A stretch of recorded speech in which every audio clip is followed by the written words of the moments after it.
no dejo de ver que Hebreos es un libro difícil de entender en algunos sitios y requiere estudio, requiere concentración, y el mismo escritor dice que realmente acerca de esto tenemos mucho que decir y difícil de explicar. Así dice en Hebreos 6:11.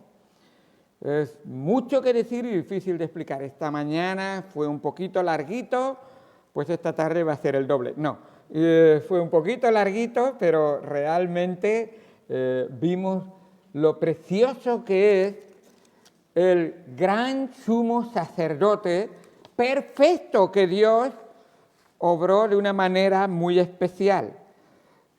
Esta mañana vimos que sin perfección no hay salvación, nadie puede entrar en el cielo si no es perfecto, y la ley decía, perfecto serás delante de Jehová tu Dios. Y el mismo Señor Jesucristo en el Nuevo Testamento enfatizó en el Sermón del Monte, sed pues vosotros perfectos, como vuestro Padre que está en los cielos es perfecto. Así que Jesús dijo a sus discípulos, para los hombres esto es imposible, mas para Dios todo es posible. Yo, Señor, sí, todo es posible. Y todo es posible por la obra misericordiosa y de gracia que Dios hizo por nosotros. Y como vimos esta mañana, ahí vimos realmente que Jesucristo es el gran sumo sacerdote. Recordad que la palabra sacerdote tiene que ver con un mediador entre Dios y los hombres. Y el único mediador entre Dios y los hombres es Jesucristo hombre. Pero vimos esta mañana ese énfasis que se da sobre este gran sumo sacerdote según el orden de Melquisedec, que es perfecto. Y dijimos, ¿por qué es perfecto? Y rápidamente mencionamos que tiene el poder de una vida indestructible. Es el único que ha existido en toda la historia de la humanidad. Jesucristo tiene una vida y tiene el poder de una vida indestructible. Y lo vimos esta mañana ahí en el capítulo 7 de Hebreos, en el versículo 16. Luego vimos también que es ese gran sumo sacerdote porque tiene la promesa de un sacerdocio inmutable, ese sacerdocio que no cambia. No es hoy dice una cosa, mañana dice una cosa, hoy puede, mañana no puede. No. Es un sacerdocio completamente acabado, está completo y acabado totalmente, y además es para siempre.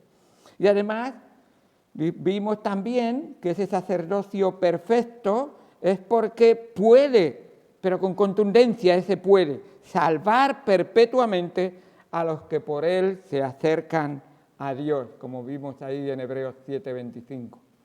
Qué bendición tan grande cuando este sumo sacerdote, este gran sumo sacerdote perfecto, entra en el lugar santísimo, se sienta a la diestra del Padre y ahí sigue obrando a favor tuyo y a favor mío.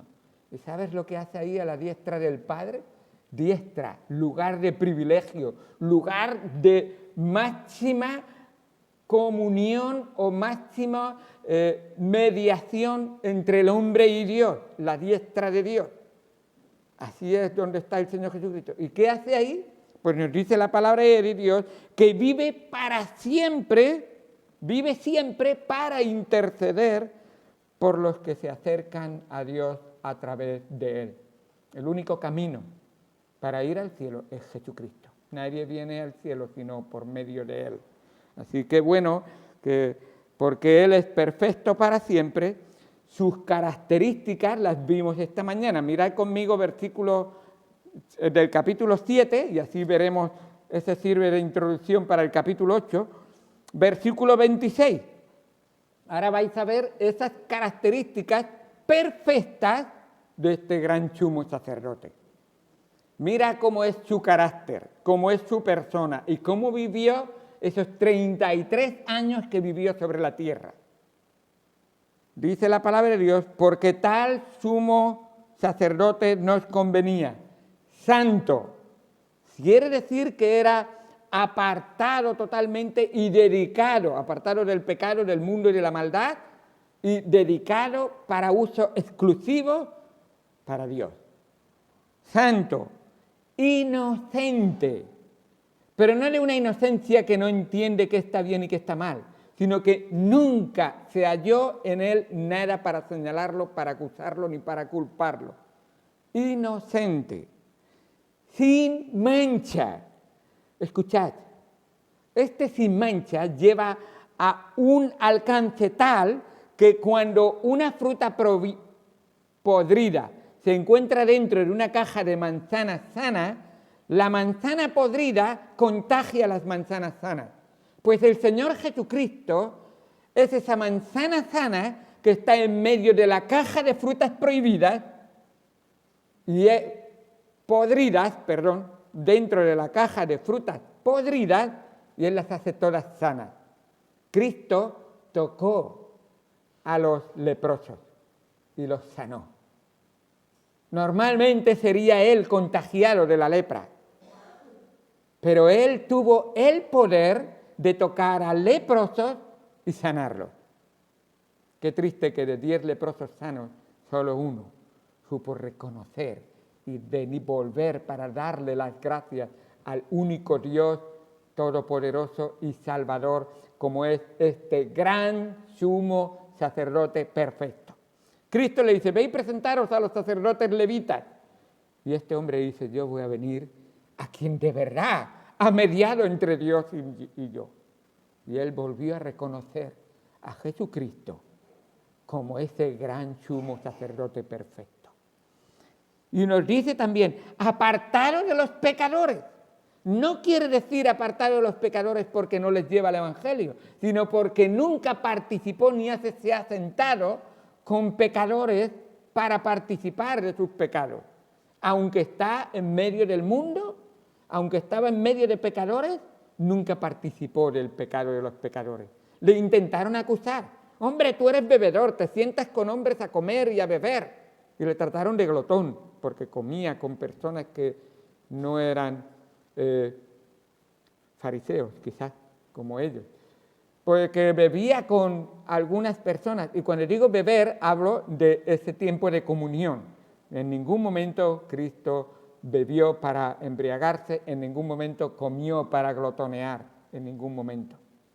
Pero él, aunque estaba con esas personas, nunca participó del pecado de ellos. De hecho, fue al contrario, se sentó con publicanos y con rameras, y lo que hizo es traerlos a los pies de Dios, y que sus corazones fueran cambiados y fueran transformados. Así es el poder de la gracia de Dios. No importa de la condición, no importa de dónde tú vengas, no importa qué fue tu pasado, Él te trae a los pies de Dios, a los pies de Cristo, y ahí tu corazón es lavado y limpiado por la sangre preciosa que este gran sumo sacerdote perfecto, para mediar entre Dios y los hombres, se ofreció a sí mismo como sacrificio. Él mismo se ofreció. Y nos dice la palabra de Dios, hecho más sublime. Mira que los hombres han intentado llegar alto. Vamos a llegar muy alto al firmamento, a lo más alto. Pues más sublime aún que todo eso, más sublime que los cielos. Tanto es que lo sublime que es, traspasa el primer cielo, traspasa el segundo cielo y llega al tercer cielo que no es visible por los hombres. Y está en la presencia de Dios. Ahí es. Así que, y este no tiene necesidad, como aquellos sacerdotes, de ofrecer sacrificios por él mismo. Él ofrece un solo sacrificio, no por él mismo, sino por todo el mundo que quiere creer y confiar en él, y los limpia una vez para siempre. Esa es la perfección del gran sumo sacerdote perfecto, Jesucristo, el Hijo de Dios.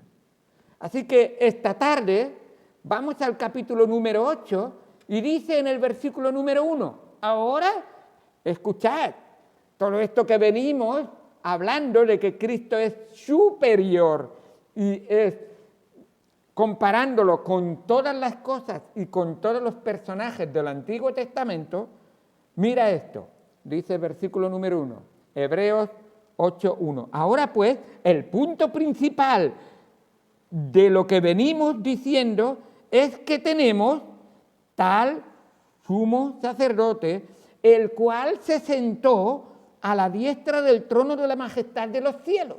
Ese es el punto principal. Si tú pierdes de vista a ese gran sumo sacerdote perfecto, has perdido el norte. Has perdido la razón de tu existencia. Has perdido la razón de la palabra de Dios. Has perdido realmente tu vida, tu salvación, tu perdón de tus pecados y la vida eterna. Por lo tanto, estás en oscuridad. Este es el gran punto que hay que tener en cuenta. Versículo número 2. ¿Qué hace? Ministro del santuario y de aquel verdadero tabernáculo que levantó el Señor y no hombre. Porque todo sumo sacerdote está constituido para presentar ofrendas y sacrificios, por lo cual es necesario que también éste tenga algo que ofrecer. O sea, aquellos sacerdotes, levitas y de la familia de Aarón, tenían constantemente que venir con algo en sus manos. Pues sabes que este gran sumo sacerdote del orden de Melquisedec, aunque aparentaba que venía con sus manos vacías, venía con la ofrenda más grande y más perfecta que nunca se haya ofrecido. La ofrenda de su propia persona, de sí mismo. Entonces dice, así que si estuviese sobre la tierra, ni siquiera sería sacerdote, habiendo aún sacerdotes que presenten las ofrendas según la ley, las cuales sirven a lo que es figura, y está diciendo todo lo del pasado fue figura y sombra de las cosas celestiales, como se le advirtió a Moisés cuando iba a erigir el tabernáculo, diciéndole, mira, haz todas las cosas conforme al modelo que se te ha mostrado en el monte. ¿Y entendéis eso qué significa? ¿Sabéis? El Señor Jesucristo no entró en el tabernáculo hecho de manos de hombres, no entró en el templo hecho de manos de hombres.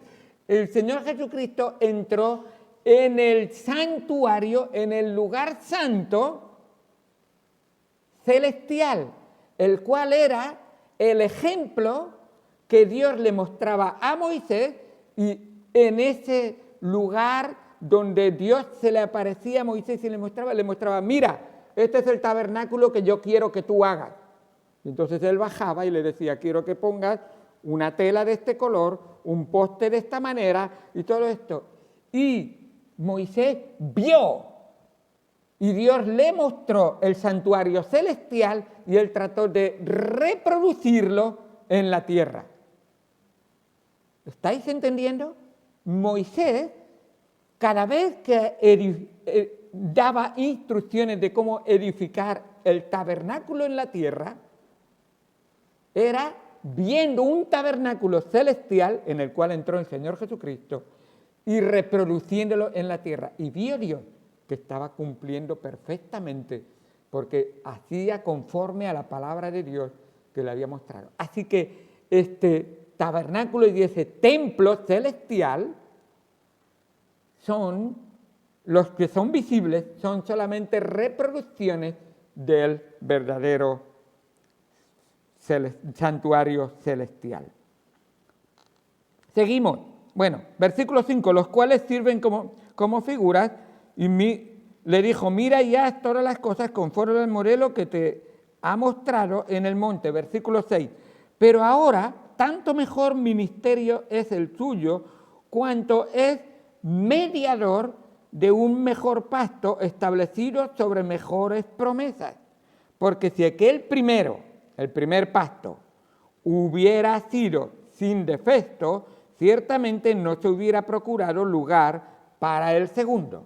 Dios tuvo que dar un segundo pacto porque el primer pacto no es que fuera mal pacto, es que el hombre no lo cumplió. El hombre falló en ese pacto. Dios le dijo, aquí está la ley, cúmplela. Y el hombre dijo, sí, sí, sí. Y si escucharas en Éxodo 20, los hombres, cuando Dios le dio a través de Moisés la ley, dijeron, sí, esa va a ser nuestra norma de vida, eso vamos a obedecer, así vamos a seguirlo. Y les parece que les faltó tiempo para fallar en el pacto. Así que Dios dice, tengo que daros un segundo pacto. Y ahora va a narrar el segundo pacto. Dice en el versículo número 7, porque si aquel primero hubiera sido sin defecto, ciertamente no se hubiera procurado lugar para el segundo. Versículo 8, porque reprendiéndolos dice, he aquí vienen días, dice el Señor, en que estableceré con la casa de Israel y la casa de Judá un nuevo pacto, no como el pacto que hice con sus padres el día que los tomé de la mano para sacarlos de la tierra de Egipto, porque ellos no permanecieron en mi pacto y yo me desentendí de ellos, dice el Señor. ¿Qué corazón más duro? ¿Qué corazón? ¿Cómo si oyereis hoy su voz, no resistáis? No endurezcáis vuestros corazones. Y el hombre una y otra vez, sí, sí, Señor, sé que no debo decir mentiras, pero es que me viene tan fácil decirlo. Sí, sí, Señor, sé que no debo tener otros dioses, que tú debes ser mi único Dios verdadero, pero es que es tan fácil adorarme incluso a mí mismo. Hombre, tengo que darle culto al cuerpo, tengo que de alguna manera mostrarme que soy superior a los demás. Y al final, incluso no teniendo ninguna imagen, que es pura idolatría, el hombre que menos ídolos tiene el peor de los ídolos, se adora a sí mismo. De hecho, el Señor Jesucristo dice, ¿de verdad me quieres seguir? ¿De verdad quieres hacerte un verdadero cristiano? Entonces, niégate a ti mismo. ¿Qué me niega a mí mismo? Toma tu cruz y sígueme, y ven y sígueme. ¿Y por qué dice eso el Señor? Porque está bien claro, no es un ídolo solamente las imágenes. Hay muchos ídolos que tenemos en nuestra propia vida. Aquello que absorbe nuestro tiempo, que absorbe nuestra vida, aquello que le dedicamos más tiempo que a Dios. Busca primero y entrégate totalmente a Dios. Así dice. Versículo número 10. Por lo cual, este es el pacto que haré con la casa de Israel. Y ahora está hablando del nuevo pacto. He visto que habéis fracasado, he visto que no hay manera de que podáis cumplirlo, pues voy a hacer un nuevo pacto. Después de aquellos días, dice el Señor, pondré mis leyes en la mente de ellos y sobre su corazón las escribiré y seré para ellos por Dios y ellos me serán a mí por pueblo. Y ninguno enseñará a su prójimo ni ninguno a su hermano diciendo conoce al Señor, porque todos me conocerán, desde el menor hasta el mayor de ellos. Versículo 12. Porque seré propicio a sus injusticias y nunca más me acordaré de sus pecados y de sus iniquidades. Y termina diciendo, al decir nuevo pacto, ha dado por viejo al primero y lo que se da por viejo se envejece y está próximo a desaparecer. Qué bueno es ver que Dios es tan misericordioso que nos muestra realmente que hay un pacto mejor que el que está dispuesto a hacer. En un momento estaremos viendo un poco más sobre este tema, pero quisiera primero introducirlo. No he comentado los últimos versículos que acabo de leer, porque precisamente es donde quiero concentrarme en lo que viene a continuación, porque hay una enseñanza preciosa y de verdad de mucha bendición. Dice, las dos metas que tiene el autor de Hebreos para con estos receptores de la palabra de Dios es, primero, mostrarnos que Jesús es tremendamente superior a cualquier persona, a cualquier cosa, porque Él es el Hijo exaltado de Dios, que ha resucitado de los muertos y ha cumplido el propósito de Dios para traernos salvación. Así que Él es digno de toda nuestra confianza y de toda nuestra devoción. Ese es uno de los propósitos principales, porque esta carta fue escrita a personas que estaban en la congregación, pero no eran de Él, y a personas que estaban en la congregación y eran de Él, pero estaban desanimados, desorientados y no entendían todo lo que significaba ese cambio del pacto de Dios. Y cómo es que antes teníamos que cumplir con unos ritos y ahora ya está todo cumplido y que Cristo lo ha hecho todo. Y algunas personas que se creían que eran cristianos, en realidad habían llegado al punto de querer abandonar. Así que la congregación de los santos. Así que realmente había una duda muy grande si eran o no eran de Él, porque realmente no estaban viviendo para nada lo que la palabra de Dios les enseña. Y entonces el escritor les dice, oye, ¿qué estáis haciendo alejándoos y apartándoos? Y entonces les dice en 4:16, acerquémonos pues confiadamente al trono de la gracia para alcanzar misericordia y hallar gracia para el oportuno socorro. Y se está diciendo, oye, que la palabra de Dios es viva y eficaz y te conoce bien como eres y sabe cuáles son tus debilidades y sabe realmente que tú necesitas un mediador entre Dios y los hombres. Ahora este es Jesucristo, el gran sumo sacerdote perfecto. Así que a través de Él, acércate al trono de la gracia. En segundo lugar, el propósito, la meta que tiene el escritor de Hebreos es afirmarnos y exhortarnos a permanecer leales a Jesús, que Él es digno de toda honra y de toda gloria. Y ese es el propósito.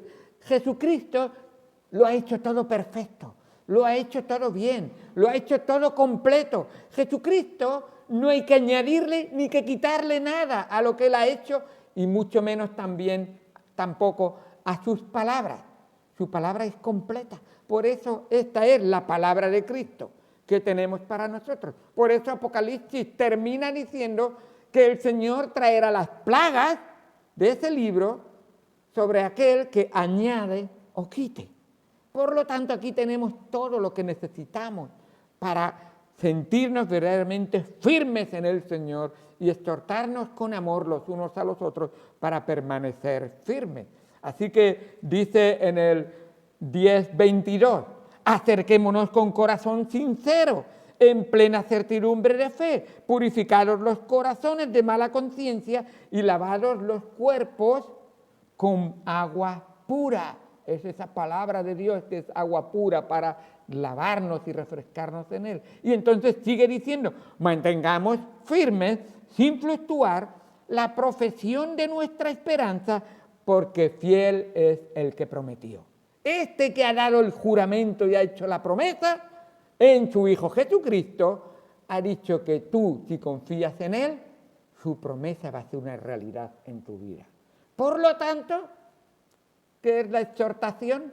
Versículo 24, y considerémonos unos a otros para exhortarnos al amor y a las buenas obras, no dejando de congregarnos.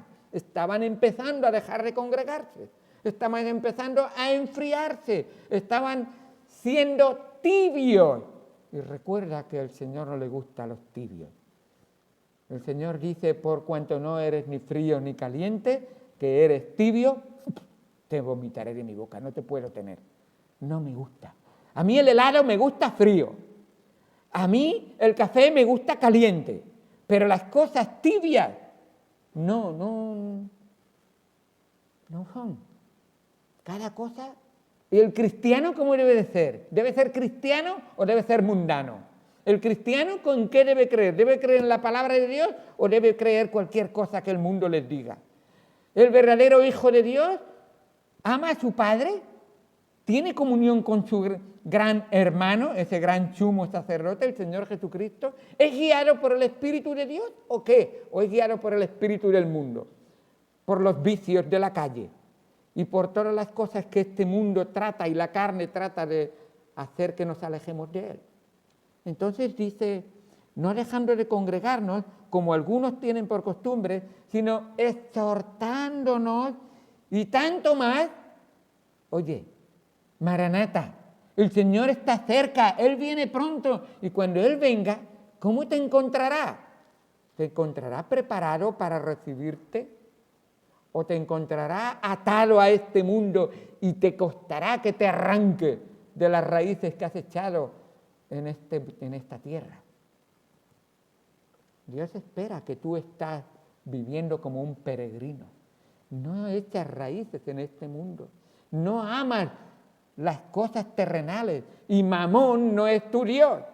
¿Y qué es Mamón? El amor a las riquezas. Amor a las riquezas. Esa es la palabra que el Señor Jesucristo dice. Amor a las riquezas. No sé si es en griego o en arameo, no me acuerdo ahora muy bien, pero les llamaban Mamón. Claro, en español suena un poco y hace gracia, pero ellos no, en su idioma mamón no significaba mamón. Así que, pero vaya, amor a las riquezas, amor a las posesiones, amor a los móviles chulos y ¡qué móvil más guay! Y el Señor dice, cuidado, porque el verdadero amor debes de dedicarlo a mí. Porque yo te entregué enteramente mi vida para que tú tuvieras vida eterna y fueras limpiado. Y un día pudieras ser presentado delante del trono de la gracia perfecto. Y solamente podrás hacerlo a través del Hijo de Dios, ese gran sumo sacerdote perfecto que obró por ti y por mí. Ahora, el Señor quiere a través de lo que vamos a ver en esta tarde, que cada uno de nosotros quiere quitarnos esas cargas que llevamos, quiere aliviarnos de esos dolores que sentimos y quiere realmente que los problemas que estamos enfrentando cada día y las tentaciones que tenemos, sepamos que tenemos a un gran hermano, a un gran Salvador, a un gran compañero y amigo que va a caminar con nosotros todos los días, a un verdadero consuelo, a una verdadera ayuda y auxilio para nosotros. Y esto es el propósito de este nuevo pacto que Dios ha hecho con nosotros.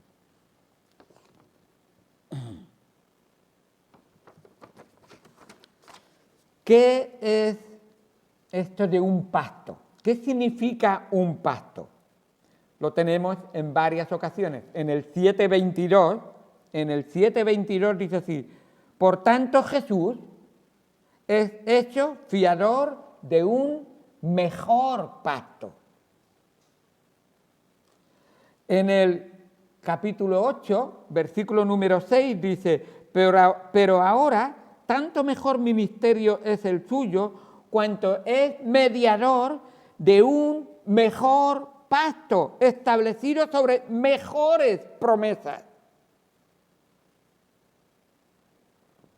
En el versículo número 13, que es el último que hemos leído, dice: al decir nuevo pacto, ha dado por viejo al primero, y lo que será por viejo envejece y está próximo a desaparecer.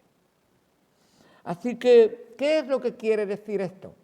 En primer lugar, creo que todos entendemos que suele estar en nuestro vocabulario esta palabra pacto, aunque la tratamos con otra palabra.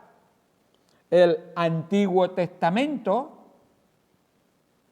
y el Nuevo Testamento son otra forma de hablar del Antiguo Pacto y del Nuevo Pacto. Y tenemos los libros del Antiguo Pacto en el Antiguo Testamento y los libros del Nuevo Pacto en el Nuevo Testamento. o un testamento es un escrito que se hace donde se firma y corrobora y se hace un compromiso, un acuerdo significativo. Esa es la definición de la palabra pacto, acuerdo significativo. Así que en el Antiguo Testamento, en la historia del Antiguo Pacto y del Nuevo Pacto, lo vemos ahí en varias ocasiones. Y lo que hemos leído aquí en Hebreos es que el Nuevo Pacto es superior y se ha establecido mediante Jesucristo. El Antiguo Pacto fue establecido a través de diferentes pactos que Dios hizo con diferentes personas en diferentes momentos de la historia de la humanidad. Así que quisiera primero poneros una analogía que tiene que ver con un pacto, una cosa similar o igual o parecida. Otra manera de mostrar que es un pacto es una boda, en una boda. Cuando Joy y yo nos casamos, pronunciamos votos que expresaban nuestro compromiso para siempre. El ministro preguntó: José, ¿quieres tomar a Joy como tu esposa? ¿Quieres dejar tu vida de soltero para tomarla a ella y solo a ella como tu compañera y tu esposa? Calló por un momento, me miró a los ojos y yo dije: I do, sí quiero. Y lo dije en los dos idiomas, a propósito. Nuestra boda fue 2 veces, una vez en inglés y otra vez en español simultáneamente. Y yo dije: sí quiero. Ella, le preguntaron lo mismo a ella. Y gracias a Dios, ella dijo: I do, sí quiero. Y luego se nos preguntó, le preguntó otra vez el ministro: ¿quieres prometer ser fiel y puro para ella? Y mucho más de todas esas cosas, y guardarte para ella. Y entonces yo le dije: sí, lo prometo. Y también ella la misma cosa: ¿quieres prometer? Y dijimos cada uno: sí, lo prometo. Después sellamos el pacto, sellamos el compromiso con 2 anillos. Le puse un anillo a ella me puso un anillo a mí y sellamos ese pacto. Así que pusimos el sello de nuestro acuerdo. Así 2 personas hacen un pacto, en este caso es un pacto matrimonial. La manera en que Dios se revela a los seres humanos en la Biblia es a través de pactos. Y desde Edén Dios ha ido mostrando su relación con la humanidad a través de pactos. Ha ido haciendo diferentes pactos y ha ido mostrando. Así que la Biblia es el resumen de la historia en el Antiguo y en el Nuevo Pacto de Dios con las personas. En Génesis, vamos a ver un poco de esos pactos. En Génesis, capítulo 1 y 2, vemos que Dios crea al ser humano y crea una relación de compañerismo, y Dios quiere gobernar el mundo a través de una relación de compañerismo con el hombre. Y para esto lo que hace es que crea al hombre a su imagen y semejanza, porque quiere tener un ser con el cual él se va a tener compañerismo. Y por eso crea al hombre a su imagen y semejanza, lo crea con un alma y lo crea con un vivo espiritualmente, porque Dios es espíritu y los verdaderos adoradores adoran en espíritu y en verdad, y se necesita tener un espíritu vivo para tener comunión con el Dios vivo, que es espíritu. Así que vemos que ahí en Edén el hombre está teniendo compañerismo con Dios. Y vamos a ver cómo a través de la historia Dios ha ido buscando tener compañerismo con la humanidad. Pero el hombre se rebela, el hombre y la mujer, por supuesto, y busca vivir bajo sus propios términos. No está dispuesto a vivir bajo los términos de Dios, bajo su propia definición de lo que está bien y de lo que está mal. Se le había prohibido una cosa y dice, pues, no me gusta y no estoy dispuesto a hacer. Así que el hombre y la mujer rompen el pacto con Dios y, por supuesto, rompe ese compañerismo y, por lo tanto, rompe esa relación con Dios. Y esta es la razón por la que el mundo está bajo pecado. Y hay sufrimiento, y vemos tanta injusticia, y vemos cómo la muerte llegó. A Adán y Eva les llegó la muerte. Ese día murieron espiritualmente. Ya la comunión con Dios se había roto. Y era necesario volver a nacer de nuevo para volver a tener relación y compañerismo, comunión con Dios. Nos dice la palabra de Dios que Dios proveyó un sustituto para poder restablecer esa comunión. Y sacrificó animales y derramó sangre, porque la paga del pecado es muerte. Así que la historia continúa y por esta razón es por la que el mundo está bajo pecado y sufrimiento y porque el mundo vive y desde entonces separado de Dios. Pero el Señor prometió llevar a cabo una operación de rescate. Y nos dice en Génesis 3:15, la primera promesa que vemos que Dios hace con el hombre que tiene que ver con ese nuevo pacto, precisamente. Dice así en Génesis 3:15, Dios promete, y pondré enemistad entre ti, está diciendo al diablo, a la serpiente, y le dice a la serpiente, al peor, por decirlo de alguna manera, y pondré enemistad entre ti y la mujer, y entre tu simiente y la simiente suya. Esta te herirá en la cabeza y tú le herirás en el calcañar. Está diciendo, la simiente de la mujer te herirá en la cabeza. Un hijo que nacerá de la mujer herirá en la cabeza a la simiente que continuará de la serpiente, en los hijos del diablo. Desde ese día, todo aquel que no quiere creer en Jesucristo como su Señor y Salvador, que no ha recibido la sangre del Cordero de Dios que le limpia de todo pecado, es hijo del diablo. Todos nacemos como hijos del diablo. Así es. Y solamente cuando uno nace de nuevo, se hace hijo de Dios.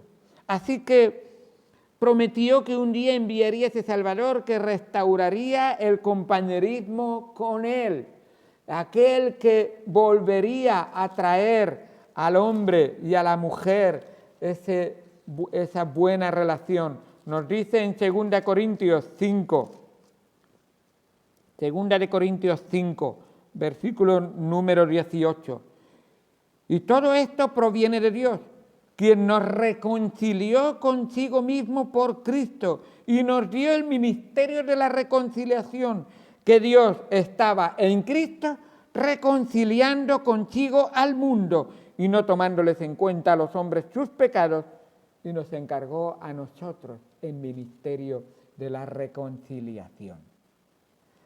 Así que, qué bueno es. En los siguientes capítulos vemos que Dios llama ahora a una familia, a una persona, Abraham, y establece un pacto de compañerismo con ella.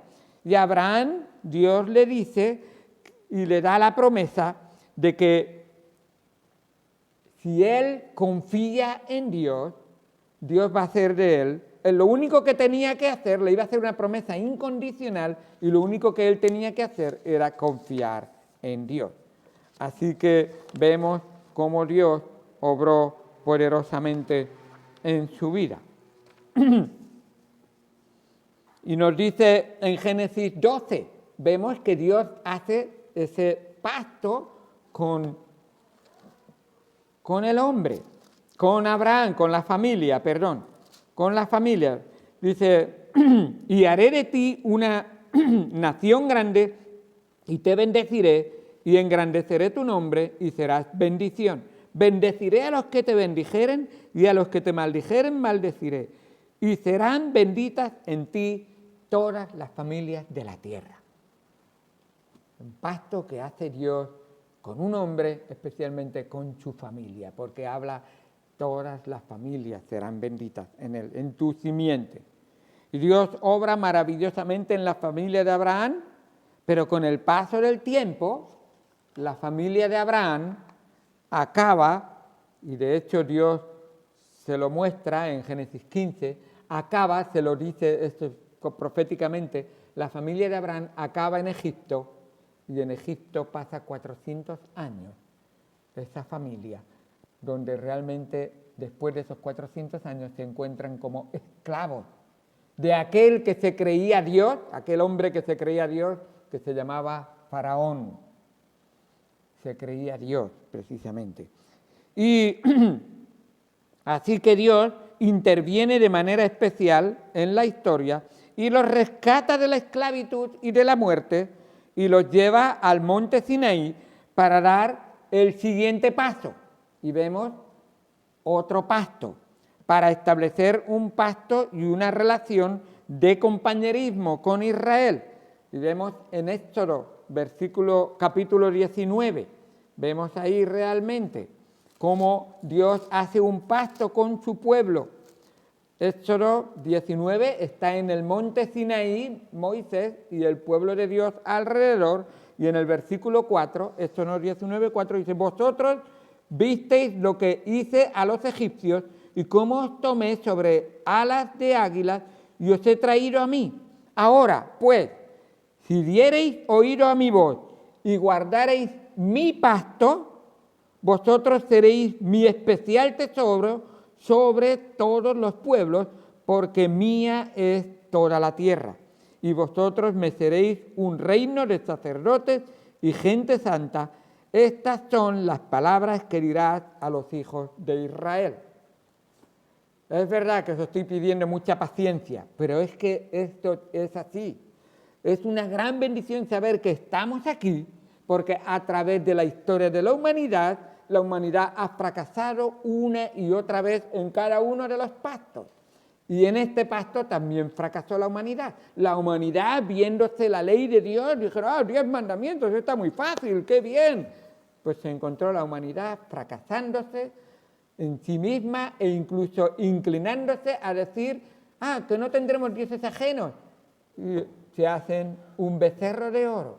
No sé si es que la mente no encaja bien la realidad, pero así somos muchas veces, cada uno de nosotros. Y los judíos no son mejores ni peores. Así que Dios, habiendo hecho primero un pacto con una familia, ahora hace un pacto con una nación judía, israelita, y fracasa también. Después pasan los años y ahora Dios, la nación de Israel, se ha convertido en una monarquía y hace un pacto con un rey, hace un pacto con el rey David, aquel rey David que consigue unificar la nación y hace de las 12 tribus una nación. Y hace un pacto con él, y hace un pacto con David y le dice, el pueblo ha fracasado, pero yo voy a hacer un pacto contigo incondicional. Tú eres rey, y de tus lomos saldrá uno que será rey de reyes eternamente y para siempre. Pues, muy poco tiempo después, de los lomos de David, salió Salomón, de Salomón, Roboán, y así sucesivamente, y cada uno de los reyes iban fracasando, una y otra vez, hasta que llegó el punto que la nación se hizo realmente politeísta, empezó a adorar muchos dioses, empezaron incluso a creer, si una nación nos vence y ellos adoran a otro dios, entonces nosotros tendremos que adorar al dios de esa nación, porque el dios de esa nación es más fuerte que el dios nuestro. Y empezaron a juzgar a religiones y a pecar terriblemente. Se hizo una nación inmoral, se hizo una nación pecadora, se hizo una nación que incluso desprestigiaban al único Dios verdadero y a su palabra y la quemaban más de una vez. Y los profetas empezaron una y otra vez, va a venir Dios y os va a castigar. Y así fue, fueron exiliados y fueron llevados al exilio. Pasó mucho tiempo y llegó un día en que vino el Nuevo Testamento, después de mucho tiempo. Y el Señor Jesucristo fue y nació, como había sido profetizado, como la palabra de Dios había establecido. Y Él nació y obró de una manera muy especial. Dice la palabra de Dios que nació Jesucristo de una mujer que era descendiente de David. Primero, vamos a ver que en Jesucristo todos estos pactos se cumplieron. Lo primero, Jesucristo fue hecho hombre. Igual que los primeros hombres fracasaron, este postrer Adán, nos dice la palabra de Dios, cumplió perfectamente la palabra de Dios, cumplió el pacto que Dios había hecho con el hombre, de tener comunión con él. En segundo lugar, Jesucristo viene de la descendencia de Abraham y es hijo de Abraham. Y vemos realmente cómo en Jesucristo se cumple el pacto de Abraham, porque nos dice la promesa y el pacto que Dios había hecho a Abraham, que en Abraham serían benditas todas las familias. Y en Jesucristo, todo aquel que cree en él, todas las familias serán salvos. Cree en el Señor Jesucristo y serás salvo tú y tu casa.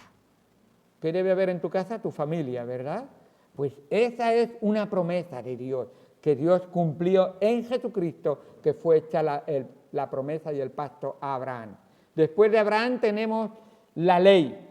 Y el mismo Señor Jesucristo viene a decir, yo no he venido a abrogar la ley, yo he venido a cumplir la ley. Y no hay nadie que me puede tachar de que haya fallado en uno de los mandamientos de la ley. Todas las he cumplido. Y la nación entera, Jesús le dice a la samaritana, la salvación viene de Israel. ¿Y qué es Jesucristo? Israelita. Él es el israelita que cumple la ley. El pacto que Dios hizo con los israelitas se cumplió en el Señor Jesucristo. ¿No es bueno el nuevo pacto? Y qué bueno es ver que el rey David, él mismo fracasó como persona, pero la gracia de Dios fue tan grande que le perdonó y le limpió de su pecado cuando arrepentido lo confesó. Sus hijos y su descendencia se fueron apartando cada vez más. Y cómo Dios preservó la vida de tal manera de María y de José. Ambos venían, aunque José no fue padre directo de Jesús, pero sí padre adoptivo de Jesús.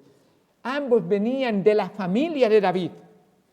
Y qué bendición tan grande ver cómo ahí vemos una unión. ¿Y dónde viene a nacer Jesucristo? No viene a nacer en aquel lugar de donde eran José y María y se tenían que empadronar. ¿De dónde era el rey David? De Belén. ¿Y de dónde fue a nacer el Señor Jesucristo? En Belén. Y vemos que en Jesucristo se cumplió el pacto que Dios hizo con David. Y vemos al rey de los lomos de David, pero ahora es rey de reyes, señor de señores. Y cumple Dios su pacto en él. Y qué bendición tan grande es cuando ahora llega el momento y dice, ¿y ahora nosotros qué? ¿Cómo podemos recibir esa bendición? Y el Señor dice, pues tendré misericordia de vosotros. Y ahora el pacto se cumplirá en mí. Y tú creyendo en mí, todos los pactos que Dios hizo en el Antiguo Testamento y en el Nuevo pacto se cumplirán en Jesucristo y yo viviré en ti, y tú serás visto en Dios, por Dios, en Jesucristo, como aquel que ha cumplido todos los pactos. Y dice la palabra de Dios: pondré mis leyes en la mente de ellos y sobre su corazón las escribiré. Esta palabra Dios la ha escrito en nuestro corazón. Gloria a Dios por lo que la ha hecho por nosotros. Y dice el versículo número 12, y con esto termino. Hebreos 8:12. Porque seré propicio a sus injusticias.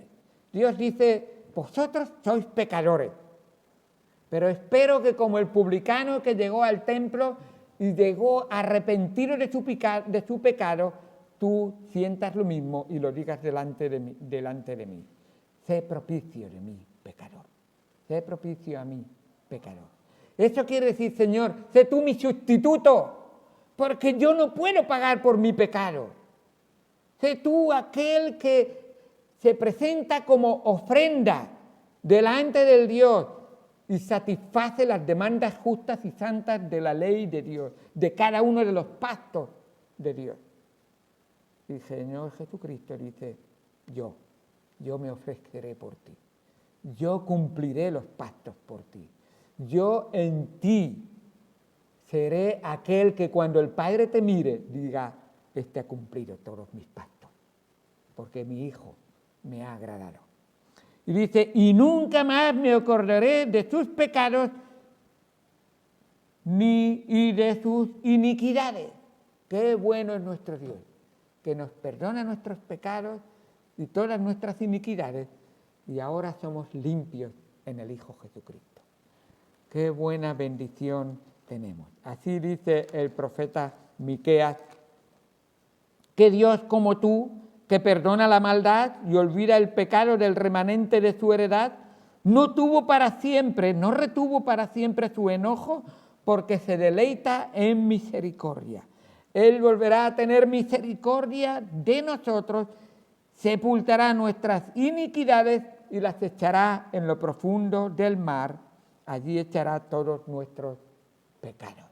Miqueas 7, 18 y 19. Ese es el Dios en el que tú has confiado. Ese es el Dios en que tú crees, porque Él es el único que te puede perdonar, que te puede limpiar, y en el único en el que tú puedes cumplir todas las demandas del Dios justo y santo que nos da a través de su palabra. Jesucristo es el gran sumo sacerdote perfecto, que media perfectamente entre tú y Dios.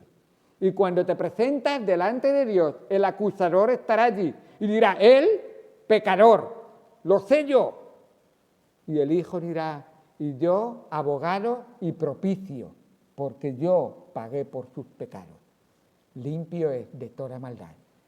Todos los pactos de Dios se han cumplido en él, pues cuanto yo vivo y moro en su corazón. Y el Padre dirá: no veo a José Bernabéu, veo a mi Hijo Jesucristo. Entra en el gozo de mi Señor. Y así dirá contigo y conmigo, si crees de todo corazón en Él.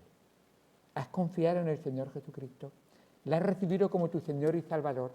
Hoy Él quiere ofrecerte perdón y salvación, porque de tal manera amó Dios al mundo, y puedes poner donde pone mundo tu nombre, amó el mundo a ti, que ha dado a su Hijo unigénito, para que si tú crees en Él, no te pierdas, mas tengas vida eterna. ¿Quieres hoy creer en Él? ¿Quieres entregarle tu vida a Él? El Señor nos dice que si arrepentido vienes a Él, Él no te echa fuera. Él te recibe, te perdona, te limpia y te hace hijo de Dios ahora y para siempre. ¿Querrás entregar tu vida al Señor? Vamos a seguir el